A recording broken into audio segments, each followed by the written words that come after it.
तो ध्यान देना बच्चों लोग, H2O3 में देखोगे H2O3 इससे कहाँ जा रहा है, तो ये -2 कन्वर्ट हो रहा है H4O6 में। यहाँ पे आपको निकालने इसका अगर बोला जाएगा तो यहाँ पे सल्फर, इसमें ऑक्सीडेशन शेयर सल्फर का कितना है, +2 है।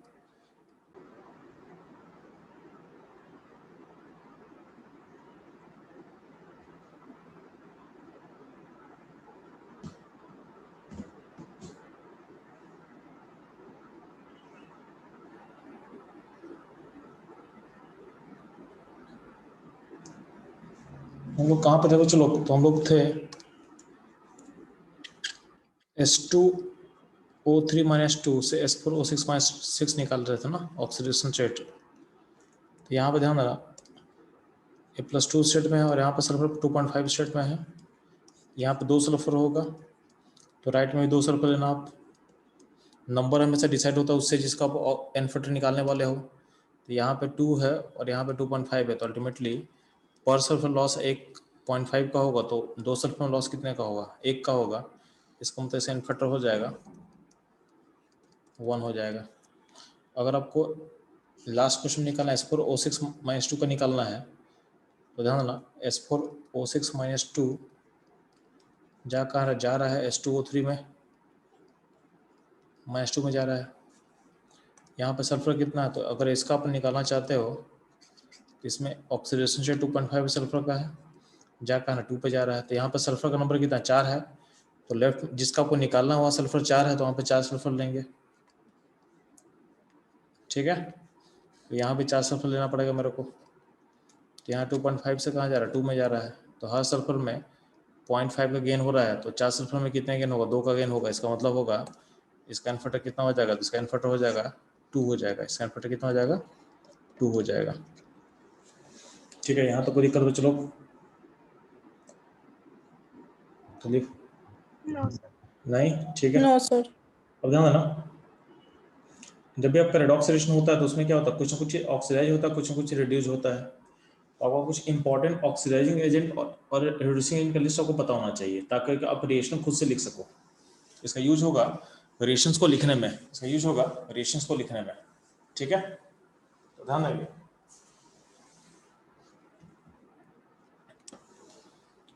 तो कुछ इंपॉर्टेंट ऑक्सीडाइजिंग एजेंट आपके पास क्या क्या है, तो बोला गया है MnO4 अगर दिया रहेगा और मीडियम एसिडिक होगा तो भेज देना Mn+2 में, ठीक है। अगर MnO4 दिया रहेगा और मीडियम होगा स्लाइटली बेसिक या न्यूट्रल, उसको भेज देंगे ना MnO2 में। हर केस में आपको एन फैक्टर भी दिया हुआ है। इस केस का एन फैक्टर कितना, पहले केस का 5 दिया हुआ है, सेकंड केस का कितना आएगा, 3 आएगा, ठीक है। डाइक्रोमेट दिया रहेगा तो डाइक्रोमेट को भेज देना है Cr+3 में इन एसिडिक मीडियम, और इस केस का एन फैक्टर कितना हो जाएगा डाइक्रोमेट का, तो हो जाएगा 6 हो जाएगा। H2O2 दिया रहेगा तो H2O2 भेजेंगे H2O में, ठीक है। H2O में इसका एन फैक्टर कितना होगा, 2 होगा। I2 माइनस को भेजेंगे I माइनस में, उसका एन फैक्टर क्या होगा, 2 होगा। Q3 का आयन को भेजेंगे Q+ में, एन फैक्टर क्या होगा, 1 होगा। तो ये सब ऑक्सीडाइजिंग एजेंट की तरह काम कर रहा है, यानी खुद का क्या हो रहा है, खुद का रिडक्शन हो रहा है और दूसरे को ऑक्सीडेशन करने में हेल्प करेगा। ये आपको याद रखना है, सिमिलरली कुछ रिड्यूसिंग एजेंट का लिस्ट को आपको याद रखना है। तो रिड्यूसिंग एजेंट का लिस्ट क्या क्या होगा, ध्यान देना। तो आपके केमिस्ट्री में एक मोहर सॉल्ट होता है, क्या होता है, मोहर सॉल्ट। तो मोहर सॉल्ट का फॉर्मूला लिखा हुआ है FeSO4.NH4 यानी ferrous sulphate ammonium sulphate .6H2O। इस मोहर सॉल्ट में ध्यान दोगे, मोहर सॉल्ट में आपको 2 चीज़ याद करना है। तो मोहर सॉल्ट में मोलर मास याद करना, मोहर सॉल्ट का। तो मोहर सॉल्ट का मोलर मास होता है 392 ग्राम। मोहर सॉल्ट का मोलर मास होता है 392 ग्राम।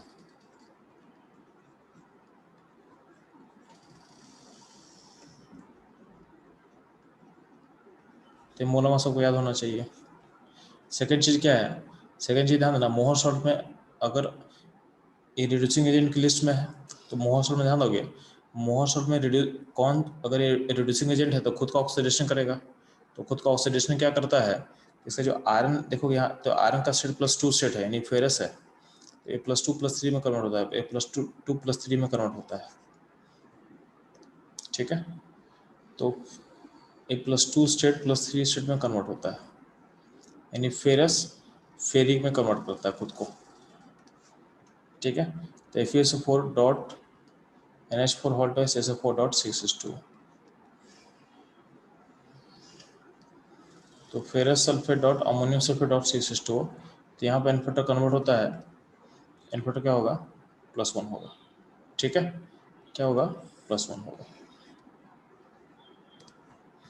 समझ ना, I माइनस अगर रहे तो I माइनस को भेजना I2 में, कब भेजोगे, कब भेजना है, तो जब बाकी चीज दिया रहेगा, तो बाकी हर केस में जो I माइनस होकर जाएगा I2 में। ठीक है, लेकिन ध्यान देना, लेकिन अगर B दिया रहेगा, यानी आपका जो ऑक्सीडाइजिंग एजेंट है वो रहेगा MnO4 इन एसिडिक मीडियम, सॉरी इन बेसिक मीडियम, अगर ये B दिया रहेगा उस केस में आपका जो I माइनस होकर जाएगा IO3 माइनस में। ध्यान दें, अगर आपका MnO4 माइनस क्लब किया रहेगा I माइनस के साथ इन बेसिक मीडियम में, तो MnO4 माइनस जाएगा, खुद को भेजेगा MnO2 में, और I माइनस को भेजेगा IO3 माइनस में। कहाँ भेजेगा, IO3 माइनस में, IO3 माइनस में। इस केस में I का एन फैक्टर हो जाएगा 6, I माइनस का एन फैक्टर हो जाएगा 6, यानी -1 से क्या +5 स्टेट में। बाकी जगह क्या होगा, बाकी जगह I माइनस जाएगा I2 में। कहाँ जाएगा, I2 में, ये ध्यान दोगे। ठीक है, सिमिलरली बात करें हम लोग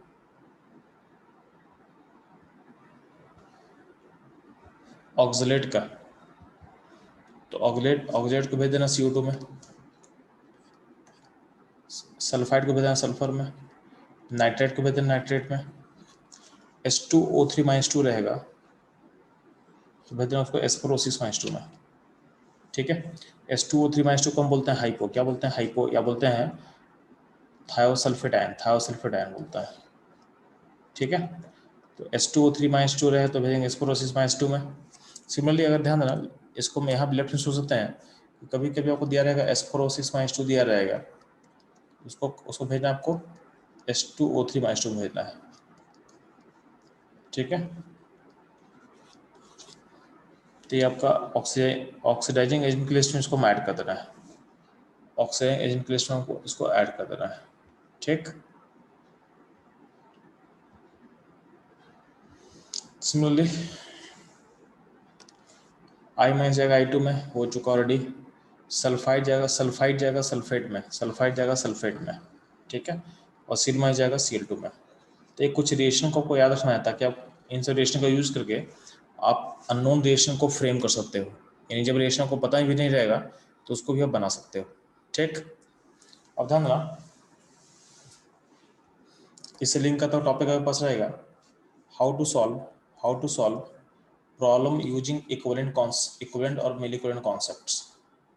तो ध्यान देना, जब भी हम प्रॉब्लम सॉल्व करने की बात करते हैं तो उसमें एक चीज याद रखोगे कि जब भी एक लॉ ऑफ इक्विवेलेंस दिया गया था,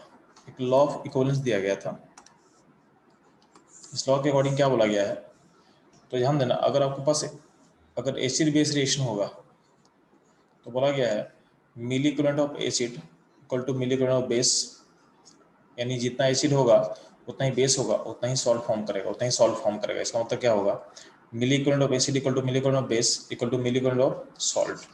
ठीक है, सिमिलरली आपका अगर रेडॉक्स रिएक्शन होगा उसमें क्या होता है, कुछ ऑक्सीडाइजिंग एजेंट होगा और कुछ आपका रिड्यूसिंग एजेंट होगा। तो बोला गया है कि milliequivalent of oxidising agent equal to milliequivalent of reducing agent, इन दोनों का इक्विवेलेंट है, मिली इक्विवेलेंट क्या होगा, सेम होगा। हम इक्विवेलेंट बोलें या मिली इक्विवेलेंट बोलें, बात बराबर है, बात सेम ही चीज़ है। ठीक है, जैसे मोल मिली मोल होता है ना, उसका क्या होता है, इक्विवेलेंट एंड मिली इक्विवेलेंट होता है। ठीक है, इन जनरल क्या होता है, जनरल आपको याद करना है,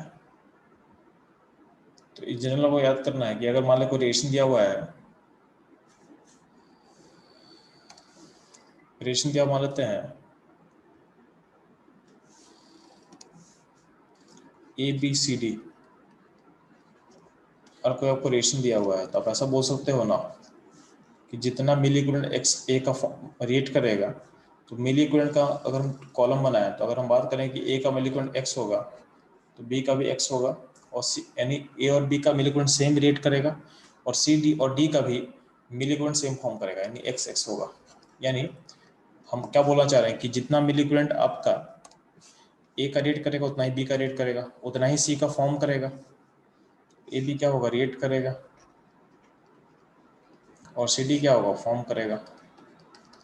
तो milliequivalent of A and B same rate करेगा और सेम मिली इक्विवेलेंट सी और डी का क्या होगा, फॉर्म करेगा। ठीक है, ये ध्यान देना आप लोग।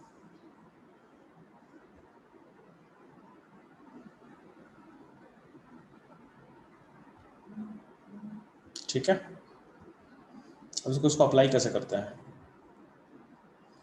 तो आपके सामने तीन क्वेश्चन पहले फॉर्म सॉल्व करेंगे, फिर इसको आगे लिंक करेंगे हम लोग।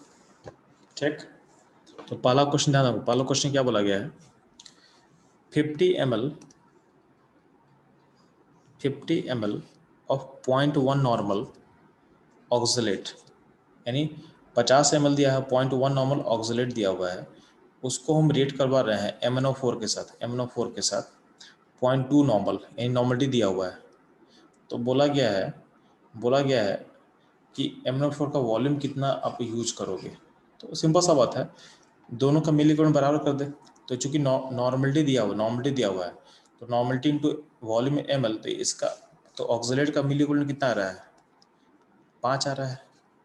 तो MnO4 का ही 5 होना चाहिए, तो MnO4 का मोल की नॉर्मलिटी कितना 0.2 है, तो वॉल्यूम को भी मान लेते हैं, वॉल्यूम को भी मान ले, तो 0.2 इंटू वॉल्यूम भी होगा मिली इक्विवेलेंट, तो ये बराबर होना चाहिए, 5 के बराबर होना चाहिए। इसका मतलब क्या होगा, वॉल्यूम कितना हो जाएगा, तो 5/0.2 यानी 25 ml, यानी 25 ml होगा आंसर। ठीक है, इस क्वेश्चन में कोई डाउट पूछ सकते हैं?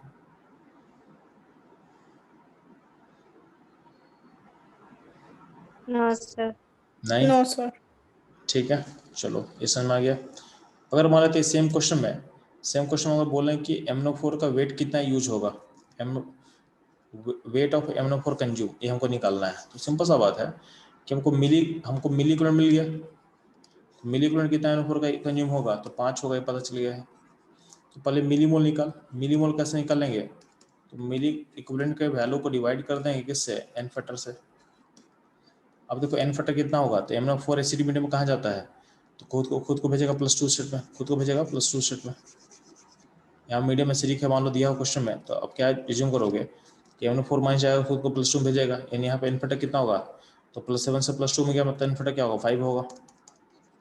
तो n फैक्टर 5 है, तो यहाँ पे मिलीमोल निकल के आ जाएगा क्या, 5/5 यानी 1 आ जाएगा, यानी 1 मिलीमोल है, तो मोल कितना हो जाएगा, तो मोल हो जाएगा 1/1000। अब मोल मिल गया तो वेट कैसे निकालोगे, तो मोल इंटू मोलोमास,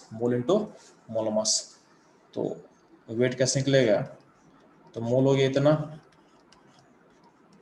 इंटू मोलोमास, तो मोलोमास तो पता ही आपको, MnO4 माइनस का ऐड कर देंगे, आंसर आ जाएगा।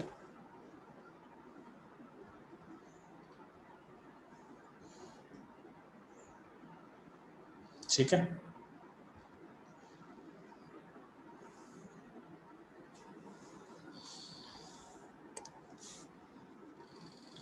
नेक्स्ट क्वेश्चन दिया हुआ है 50 ml ऑफ 0.2 मोलर, यहाँ मोलरिटी दिया हुआ है, फेरस ऑक्सलेट को हम रेट करवा रहे हैं 0.1 मोलर बैरियम परमैंगनेट के साथ। तो बोला है कि for a complete oxidation of ferrous oxalate आपको वॉल्यूम कितना यूज होगा, किसका, बैरियम परमैंगनेट का वॉल्यूम निकालना है। तो ध्यान देना, आपको ये समझना आना चाहिए कि पहले आपको फेरस ऑक्सलेट का कंप्लीट ऑक्सीडेशन का मतलब क्या होता है। तो ध्यान दोगे कि फेरस ऑक्सलेट का कंप्लीट ऑक्सीडेशन का मतलब क्या होगा, फेरस ऑक्सलेट में Fe+2 स्टेट में होगा और ऑक्सलेट होगा। तो आपको पता है कि जो फेरस है वो जाएगा फेरिक में, यानी यहाँ पे 1 इलेक्ट्रॉन का लॉस होगा, और ऑक्सलेट जाएगा CO2 में। तो यहाँ 2 कार्बन है, तो यहाँ भी 2 लेना पड़ेगा, तो यहाँ पे 2 इलेक्ट्रॉन का लॉस होगा, तो यहाँ पे 1 इलेक्ट्रॉन का लॉस है और यहाँ पे 2 इलेक्ट्रॉन का लॉस है। तो ओवरऑल कितना इलेक्ट्रॉन का लॉस हो रहा है पर मोल, तो 1 मोल फेरस ऑक्साइड का ऑक्सीडेशन करोगे ना, तो आपको लॉस होगा 3 इलेक्ट्रॉन का। ठीक है, तो इस फेरस ऑक्साइड का एन फैक्टर कितना हो जाएगा, इसका एन फैक्टर 3 हो जाएगा, क्या हो जाएगा, 3 हो जाएगा।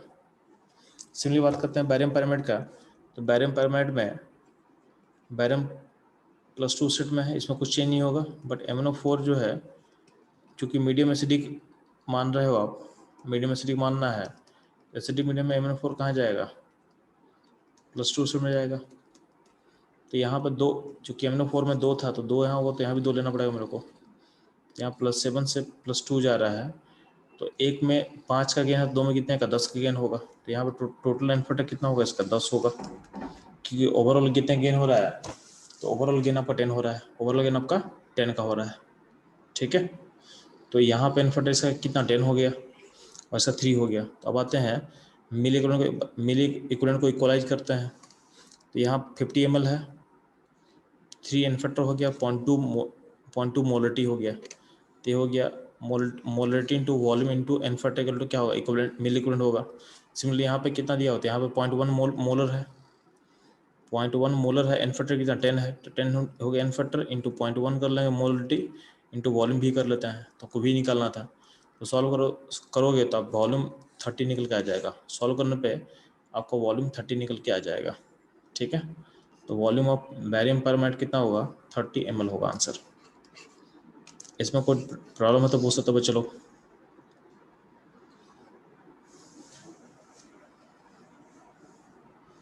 इसमें कोई दिक्कत नहीं है। ठीक है सर अगर C2O4 का पूछेगा कंप्लीट ऑक्सीडेशन, C2O4 का, तो C2O4 में CO2 में जाएगा तो उसका N2 होगा। उसमें अगर आयरन नहीं होता ना, आयरन नहीं होता तो उसमें N2 मानते हैं हम। आयरन के कारण हम उसको 3 माने, क्योंकि उसमें आयरन का भी तो ऑक्सीडेशन होगा ना। ठीक है बच्चा,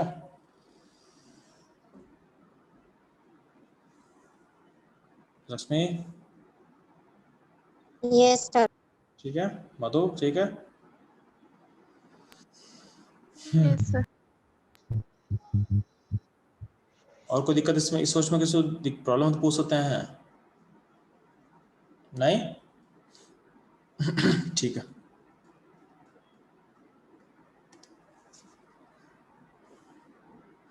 नीचे क्वेश्चन, लास्ट क्वेश्चन दिया हुआ है जो आपको समझना है कि 100 ml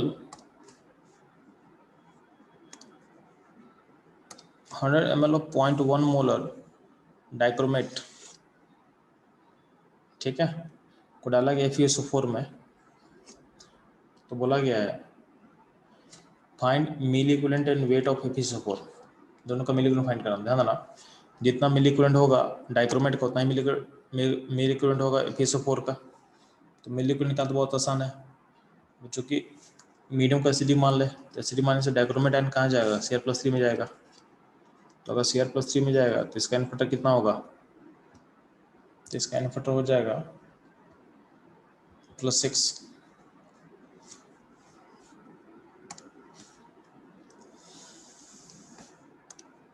इसका पूरा मिली इक्विवेलेंट कितना होगा, तो 100 वॉल्यूम है, 0.1 मोलर है, 6 उसका इन्फेक्टर हो गया, तो क्या होगा 60 हो गया मिली इक्विवेलेंट डाइक्रोमेट का। उतना ही मिली इक्विवेलेंट किसका होगा, सल्फेट का, फेरस सल्फेट का। तो दोनों आंसर सेम आ गया, तो 60 मिली इक्विवेलेंट होगा। अब ध्यान रखना, फेरस सल्फेट में ऑक्सीडेशन किसका होगा, तो सल्फेट का तो होगा नहीं, सल्फेट SO4-2 में है, इसमें सल्फर ऑलरेडी प्लस स्टेट में है, तो इसका ऑक्सीडेशन तो होगा नहीं। तो इसका ऑक्सीडेशन होता नहीं, मतलब ये खुद को वहीं छोड़ देगा। और यहाँ पे Rn+2 स्टेट में, तो Rn+2 से कहाँ जाएगा, +3 में जाएगा। यानी इफेक्टिवली इसमें ऑक्सीडेशन किसका हो रहा है, तो ऑक्सीडेशन हो रहा है आयरन का। किसका हो रहा है, आयरन का। इफेक्टिव ऑक्सीडेशन किसका हो रहा है, आयरन का। तो इन्फेक्टर होगा 1, क्या होगा 1। ठीक है, अल्टीमेटली एक काला होता है इसमें, यानी फेरस सल्फेट का इन्फेक्टर 1 होगा। तो अब देखो ध्यान से, हमको निकालना है वेट ऑफ FeSO4, तो हम निकाल चुके हैं मिली इक्विवेलेंट। तो मिली इक्विवेलेंट कितना निकला है, 60 निकला है। तो हमको पहले निकालना पड़ेगा FeSO4 का मिली मोल। तो मिली मोल कैसे निकालते हैं जी, तो उसके मिली इक्विवेलेंट को डिवाइड करेंगे इन्फेक्टर से। आपका इन्फेक्टर कितना आ चुका है, तो निकल आ चुका है 1 आ चुका है। तो इसका मतलब मिली मोल जब निकालेंगे तो मिली मोल क्या हो जाएगा, तो मिली मोल हो जाएगा मिली इक्विवेलेंट बाई इन्फेक्टर। तो 60/1 कर ले, तो आंसर क्या होगा 60 होगा। तो मिली मोल हो जाएगा 60। तो मोल कैसे निकालें, तो मोल के लिए क्या करेंगे, मिली मोल के वैल्यू को डिवाइड करना 1000 से। ये हो जाएगा तो ये हो जाएगा मोल ऑफ FeSO4। हमको वेट निकालना है, तो मोल को मल्टीप्लाई करना मोलर मास से। मोलर मास कितना होता है FeSO4 का, ये होता है 152। तो मल्टीप्लाई कर लेंगे, यानी वेट निकल के आ जाएगा 152 इंटू 60/1000 ठीक है।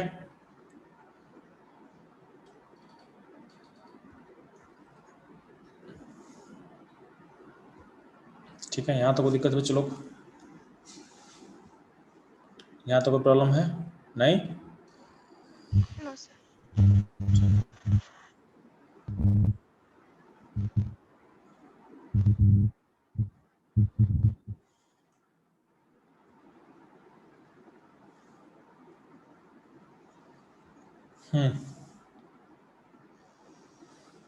अब चलते हैं, कुछ नीट का क्वेश्चन पूछा वो उसको खत्म करते हैं और उसके बाद आप लोग का डाउट खत्म करते हैं।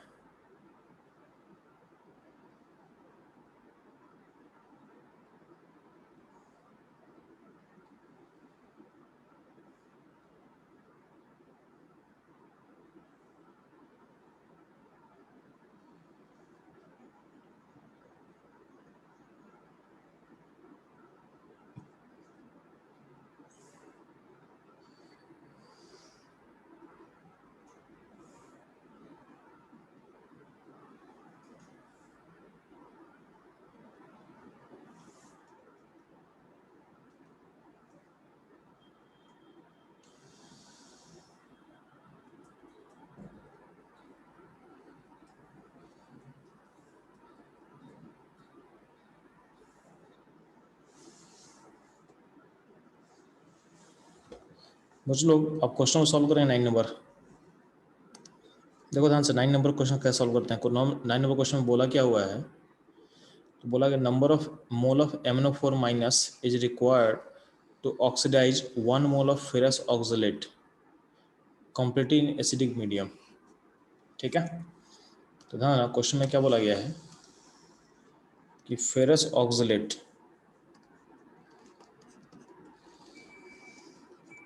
को ऑक्सीडाइज करना है 1 मोल को, तो मतलब तो आप बोल सकते हैं equivalent of ferrous oxalate equal to equivalent of MnO4 minus,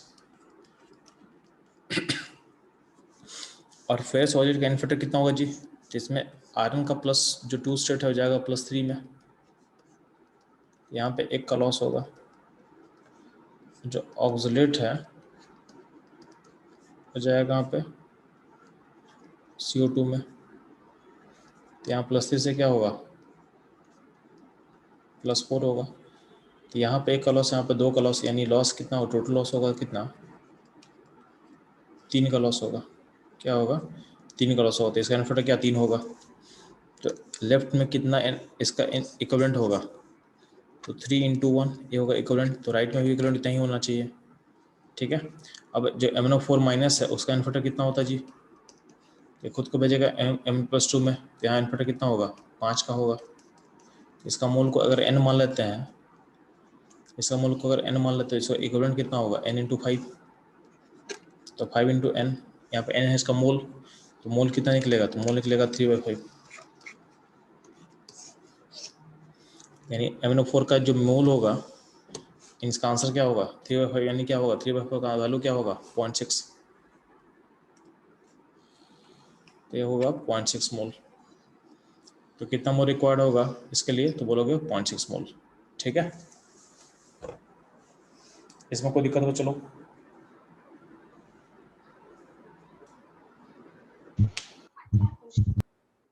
ठीक है,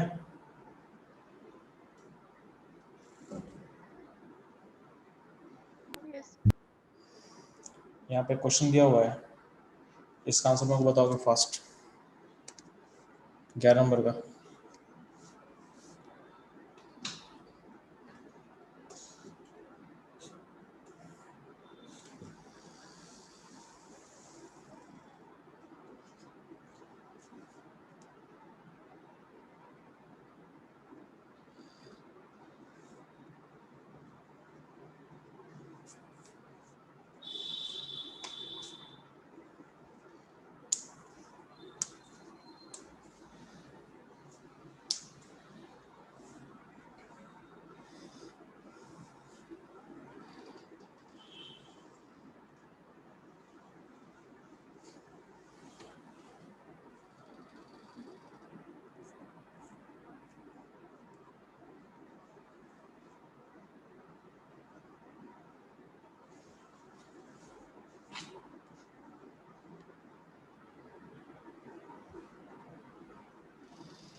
लक्ष्मी आपका आंसर सही है।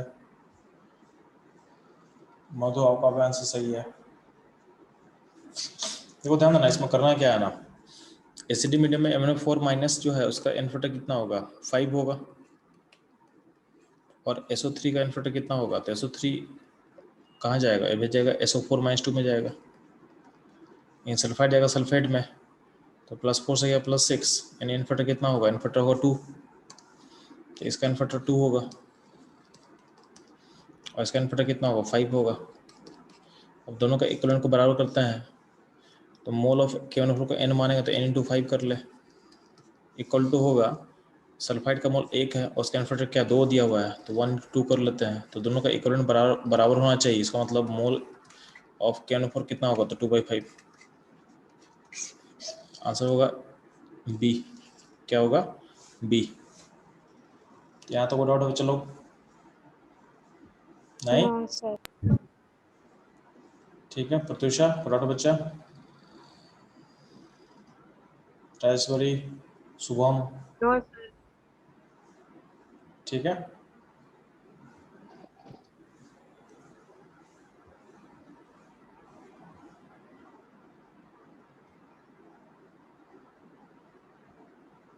अब ध्यान ना, एक डाउट पूछा हुआ था, क्वेश्चन नंबर 77,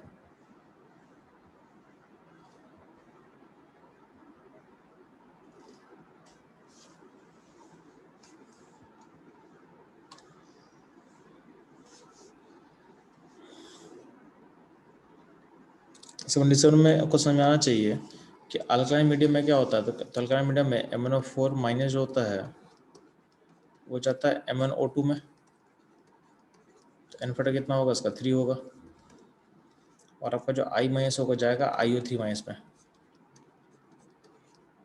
तो इसका n फैक्टर कितना होगा, n फैक्टर हो जाएगा 6 हो जाएगा, और दोनों का इक्विवेलेंट बराबर करते हैं, तो KNO4 का मोल को n मान लेते हैं तो n × क्या होगा, 3 होगा, I माइनस का 1 मोल दिया हुआ है, उसका n फैक्टर कितना 6 होगा, यहाँ पे n कितना हो जाएगा, 6/3 मतलब 2 होगा, तो आंसर होगा 2। तो number of KNO4 reduce by 1 mole of Ki क्या होगा, आंसर होगा 2, आंसर होगा 2, ठीक है। Yes sir. इसमें एक और क्वेश्चन मैं छोड़ा था, कौन सा क्वेश्चन छोड़ा था इसमें, और बताओ बच्चा।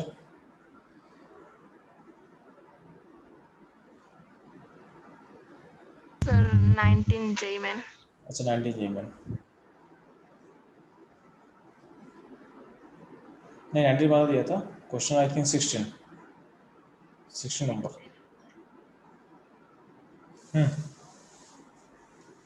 क्वेश्चन 16 देखा ना, 16 बोला गया है, in in order to oxidise mixture of 1 mole of H in acidic medium the number of KNO4 required, तो है ना, 1 मोल ऑफ फेरस ऑक्सीडेट को अगर ऑक्सीडाइज करो तो कितना मोल इलेक्ट्रॉन लॉस करेगा, 3 करेगा, एक आयरन करेगा और 2 कार्बन करेगा, तो यहाँ पे 3 का लॉस होगा, ठीक है। अगर फेरिक ऑक्सीलेट है तो फेरिक ऑक्सीलेट में ऑलरेडी आयरन किस स्टेट में है, तो +3 स्टेट में, तो आयरन का ऑक्सीडेशन तो होगा नहीं, लेकिन यहाँ पे ऑक्सीलेट कितना है, तो ऑक्सीलेट का 3 मोल है, 3 मोल ऑक्सीलेट में आपका कार्बन कितना है, 6 कार्बन है, तो 6 कार्बन का लॉस में जाएगा अगर CO2 में जाएगा तो 6 CO2 बनेगा, तो यहाँ पे 6 का लॉस होगा, 6 का लॉस हो टोटल। FeSO4 में बस आयरन का ऑक्सीडेशन हो तो लॉस होगा 1 का, तो 1 का लॉस होगा, और Fe2SO4 हॉल थ्राइस में कोई लॉस नहीं करेगा क्योंकि आयरन +3 स्टेट में है तो ऑक्सीडेशन होगा नहीं, और सल्फर सल्फेट में +6 स्टेट में है तो इसमें लॉस होगा नहीं, तो टोटल लॉस काउंट कर ले, तो आपका लॉस क्या होगा, फेरस ऑक्सीडेट में 3, फेरिक ऑक्सीडेट में 6, 9 हो गया, और फेरस सल्फेट में 1 का लॉस होगा, तो टोटल लॉस होगा 10 का, तो 10 इलेक्ट्रॉन लॉस करना है, तो 10 इलेक्ट्रॉन लॉस करेगा तो गेन भी 10 का होना चाहिए, लॉस गेन बराबर करने के लिए KNO4 ध्यान देना, तो एसिडिक मीडियम में KNO4 कहाँ जाता है, तो MnO4 जाता है Mn+2 में, यानी यहाँ पे 5 का गेन कर रहा है, 5 का गेन यानी 1 मोल KNO4 5 का गेन करेगा, तो हमको लॉस कितने का, 10 का है, तो 10 का गेन करने के लिए मोल कितना करना पड़ेगा, तो मोल करना पड़ेगा मेरे को 2 मोल करना पड़ेगा, कितना मोल करना पड़ेगा, 2 मोल करना पड़ेगा, ठीक है। बात समझ में बच्चा, मधु, Yes. ठीक है, यहाँ तो कोई दिक्कत नहीं आप लोग को, यहाँ तो कोई प्रॉब्लम नहीं है। तो आप लोग कुछ क्वेश्चन सॉल्व करोगे।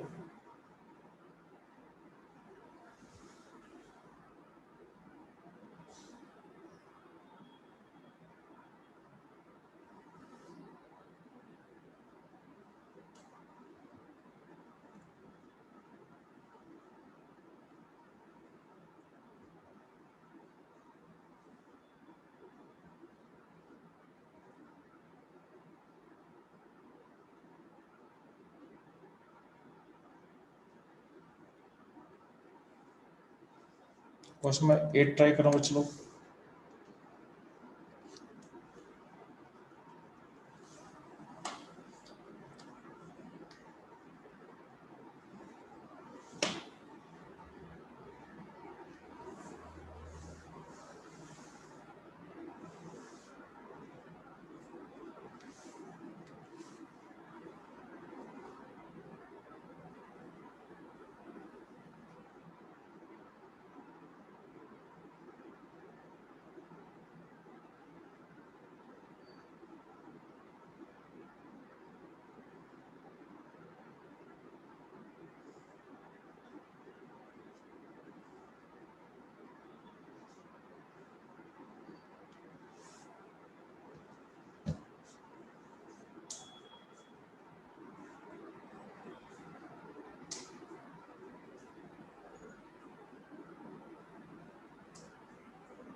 तो इसमें आंसर क्या है? उसका आंसर होगा सी, 1 होगा।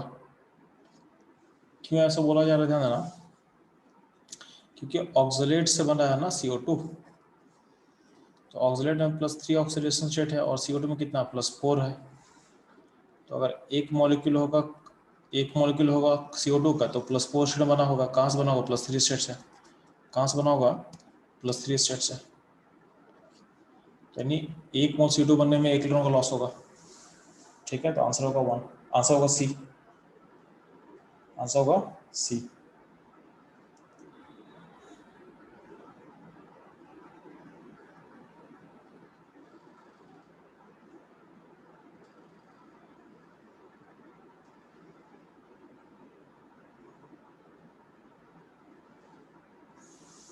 क्वेश्चन नंबर 12 ध्यान देना, 12 नंबर।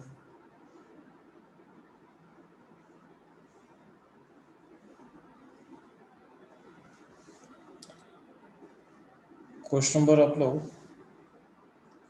23 सॉल्व करोगे। 12 एंड 23 एंड 13।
तो ध्यान रखो कुछ लोग, आप लोग का आंसर सही है, ठीक है, मैं बस एक्सप्लेन कर रहा हूँ।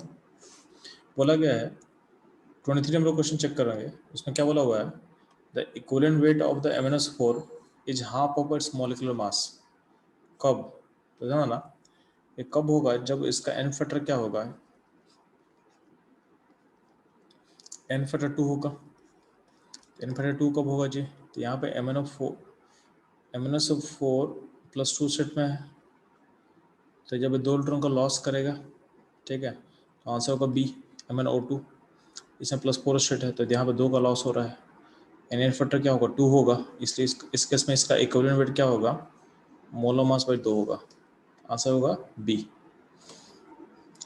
13 ध्यान देना, 13 में क्या बोला हुआ है, the standardization of sodium thiosulphate using K2Cr27 by iodometry, the equivalent weight of K2Cr27 is. तो आपको पता है कि K2Cr27 कहाँ जाता है, तो डाइक्रोमेट आयन जाता है Cr+3 में, तो इसमें इसका एन फैक्टर कितना होता है, एन फैक्टर +6 होता है, एन फैक्टर +6 होगा, इसका मतलब इक्विवेलेंट वेट क्या होगा, तो मोलर मास बाई 6 होगा, आंसर होगा बी, आंसर होगा बी। अब था ना question number 12, consider a titration of potassium dichromate solution with the acidified Mohr salt solution using diphenyl as indicator, the number of Mohr salt required per mole of dichromate. तो आपको पता है अगर 1 मोल dichromate का होगा, 1 मोल डाइक्रोमेट कितना electron का loss करता है, गेन करता है, तो +6 से +3 में तो गेन करेगा, तो कितने का, तो 6 इलेक्ट्रॉन का गेन करता है, तो एक डाइक्रोमेट 6 इलेक्ट्रॉन गेन करेगा, तो मोहर 6 इलेक्ट्रॉन को लूज करेगा, और आपको पता है कि मोहर का एन फैक्टर 1 होता है, मोहर का एन फैक्टर 1 होता है, इसका मतलब कितना मोल चाहिए होगा, तो 6 मोल चाहिए होगा, तो मोहर का 6 मोल चाहिए होगा, ठीक है, ये ध्यान देना। तो आंसर 12 का होगा 6, क्या होगा 6, ठीक है।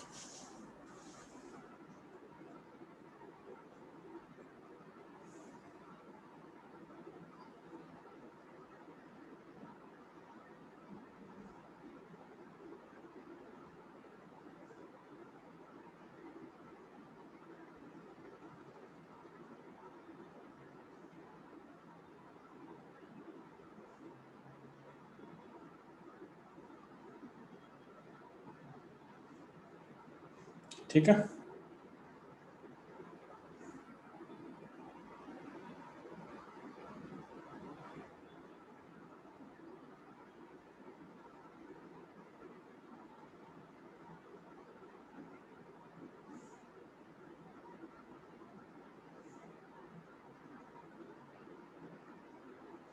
ठीक है, तो ये रहेगा आपका सारा इक्विवेलेंट कॉन्सेप्ट के बारे में। यहाँ तो कोई दिक्कत हो, चलो